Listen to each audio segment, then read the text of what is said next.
the reason why I called it, Black Keys Music and Records, when I first started playing keys, I only used to play the black keys. I stayed away from the white ones. I don't know, maybe I was a little prejudiced or something, but I stayed away from the white keys. I didn't like the white keys. I only liked the black keys. There was a track that I did called Apache. And that entire track, all 14, 15 minutes of it, everything was played on the black keys. All my chords, all my solos was played on black keys. I said, you know what? That's the name of the label, Black Keys Music and Records. And then I found out there was some rock and roll band, and somehow they're called the Black Keys. I'm like, what the hell's this? And I didn't know about this, and I did it because it was something that struck a chord. Black Keys tends to be, it gets stuff that's very musical to stuff that's a little tracky, a little tackier, deeper. It's whatever I feel at that specific time, I'll whatever, just put it out. Seeds of Rhythm, there's only 2 releases out there right now, and that's more, I wouldn't say, this whole African thing, but it's just something that, that tends to have this whole, more rhythmic feels to it, you know what I mean?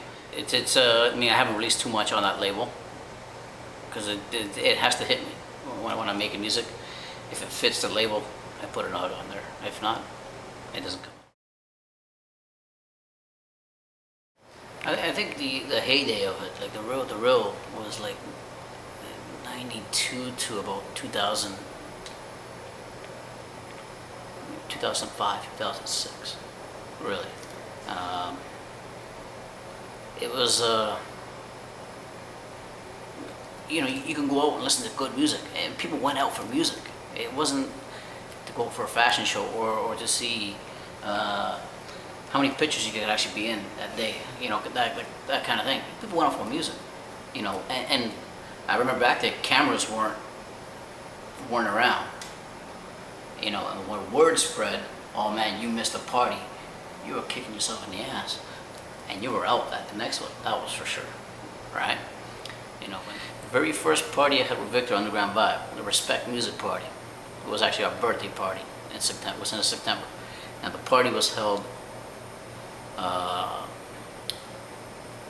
Girard and Broadview area, up on the corner above a bank.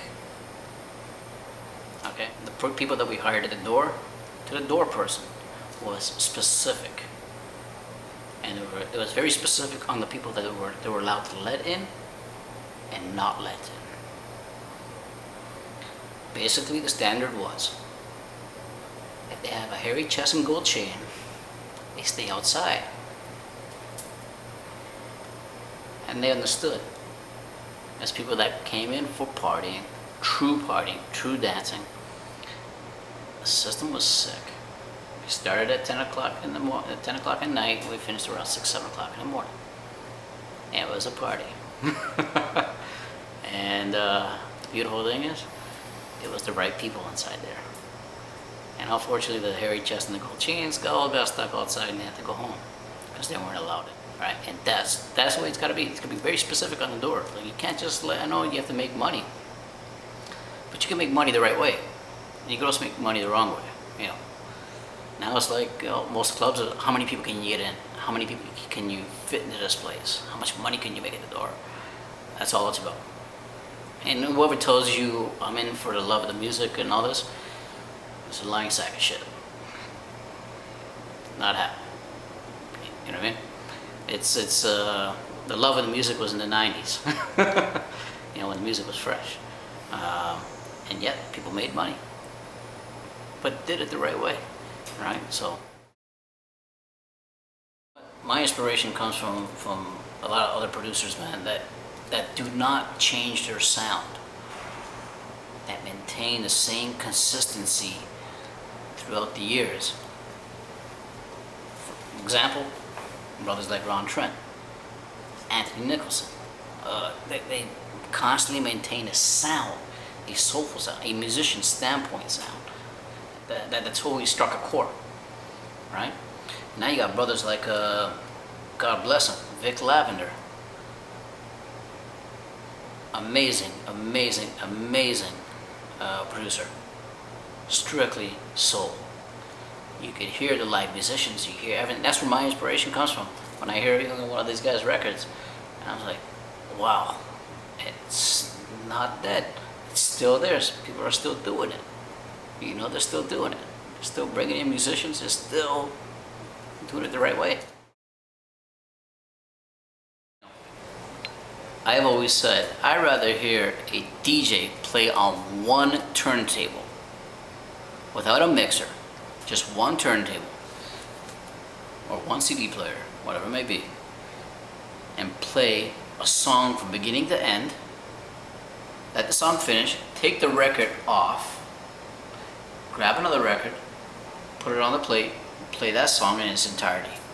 I'd rather hear a DJ do it that way, but knowing that every song that motherfucker plays is a jam after jam after jam after jam. It's just perfect musical programming. Anybody can mix, but can you program it is the question. You know, there's a difference between DJing and mixing, but being a musical programmer is where the real, art of it lies, right?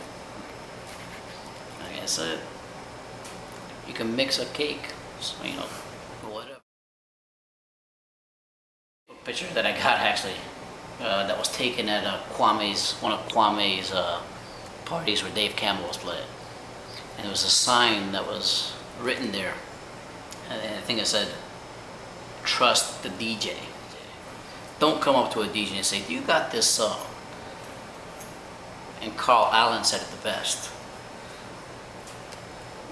Do you have that song on an iPod or a CD? And the person says yes, you tell them to go home and listen to it, because you're not going to be playing it that night. It's that simple. Peace.